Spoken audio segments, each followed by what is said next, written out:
নমস্কার বন্ধুরা, মেনকা রান্নাঘরে আপনাদের সবাইকে স্বাগত জানাই। তো বন্ধুরা, সবাই কেমন আছো? সবাই আশা করি সবাই খুব ভালো আছো।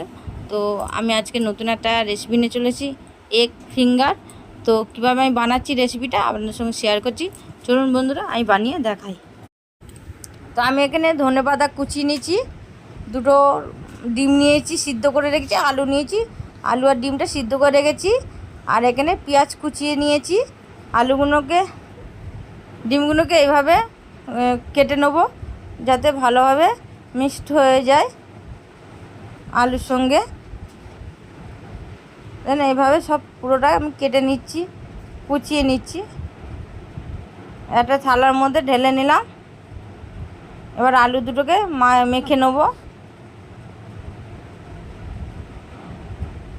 এভাবে মেখে নিচ্ছি। আপনাদের কোনো ঘরে গেস্ট এলে এইভাবে কিছু না থাকলে দুটো ডিম দিয়ে এইভাবে বানিয়ে নিতে পারবেন। তো ডিমটার সঙ্গে আলুগুলো পুরো সব এইভাবে মাখিয়ে নেব। দেখুন পুরো এইভাবে মাখিয়ে নিচ্ছি আমি ভালো করে।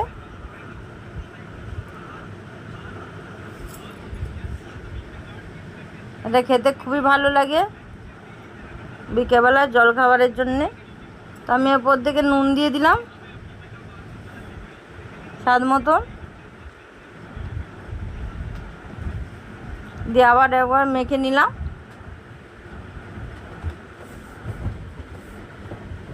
হলুদ গুঁড়ো দিয়ে দিলাম, লঙ্কা গুঁড়ো দিয়ে দিলাম, ধনে গুঁড়ো দিয়ে দিলাম, আর ওটা জিরে গুঁড়ো দিয়ে দিয়েছিলাম। সব একসঙ্গে এবার মেখে নেব।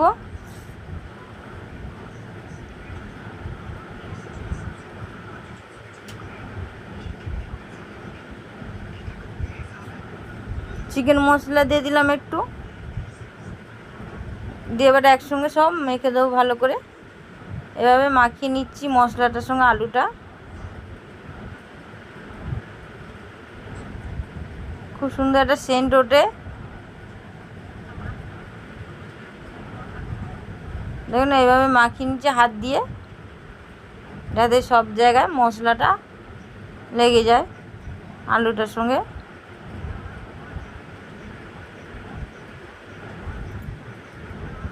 এবার কড়া বসিয়ে দিয়েছি, কড়াই তেল দিয়ে দিলাম।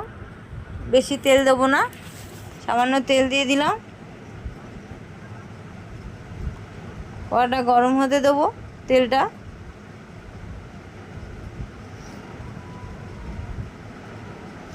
তাই পেঁয়াজগুলো দিয়ে দিলাম। এবার দিয়ে একটু নাড়ি চাড়ি নেবো। ধনে পাতাটাও দিয়ে দিলাম একসঙ্গে।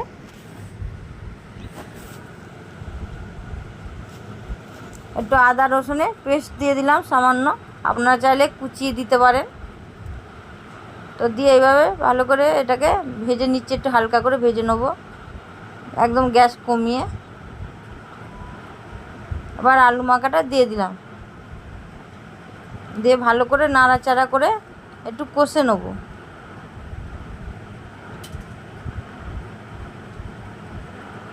এভাবে কষে নিচ্ছি।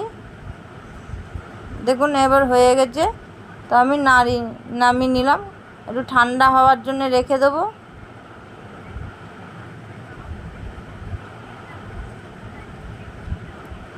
তো একটা পাত্রে ময়দা নিয়ে নিলাম 2 চামচ, 2-3 চামচ ময়দা নিয়ে নেবো। একটু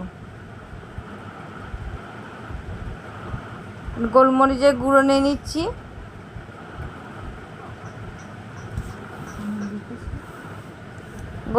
গোলমরিচের গুঁড়ো দিয়ে দিলাম, একটু সামান্য নুন দিয়ে দিলাম। দিয়ে এবার একটু জল দিয়ে এটাকে মিক্সড করে নেবো, যেন একটু ঘন ঘন থাকে।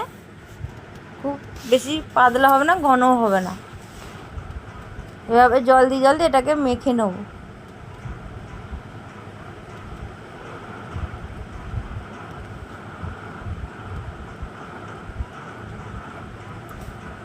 দেখুন এইভাবে ব্যাটারটা করে নিয়েছি।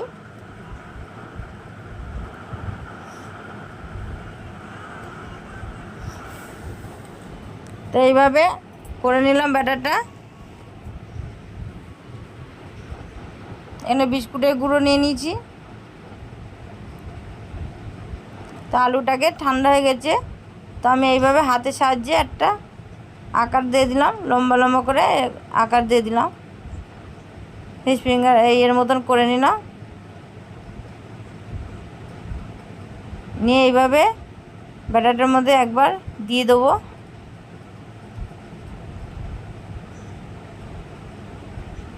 এবার দিয়ে দিলাম, দিয়ে এবার বিস্কুটের গুঁড়োর মধ্যে দিয়ে দেবো।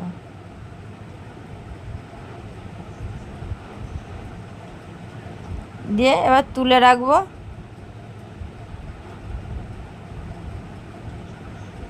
এবার তুলে রাখলাম। আমি দুটো করে আপনাদেরকে দেখাচ্ছি।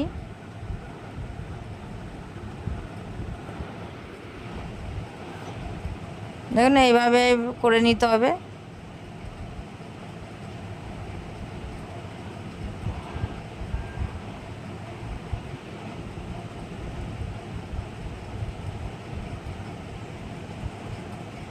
আবার ব্যাটারের মধ্যে একটু দেব। এভাবে দিয়ে দিচ্ছি।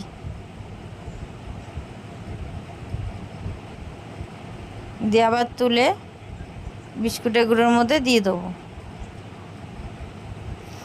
এইভাবে সবগুলো করে নেব। বিস্কুট না থাকলে আপনারা চালের গুঁড়ি দিয়েও করতে পারেন, কোনো অসুবিধা নেই।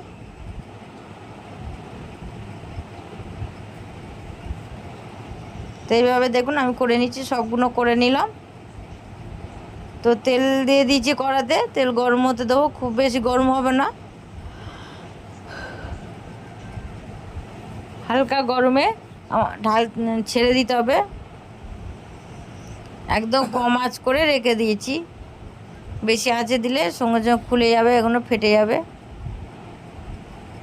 তো এইভাবে সব সাইডে করে দিচ্ছি।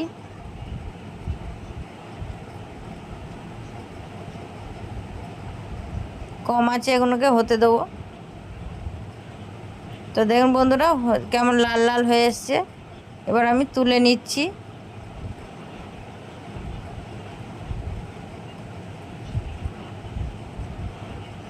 এভাবে সব একটা একটা করে গরম তুলে নেবো, সব লাল লাল করে। তো বন্ধুরা কেমন লাগলো আমার রেসিপিটা একবার কমেন্টে জানিয়ে দেবেন। একটা দয়া করে সাবস্ক্রাইব করে দেবেন, একটা লাইক করে দেবেন, যাতে আরও নতুন নতুন রেসিপি আপনাদের সঙ্গে শেয়ার করতে পারি। তো এখনকার মতন আবার এলাম, নমস্কার।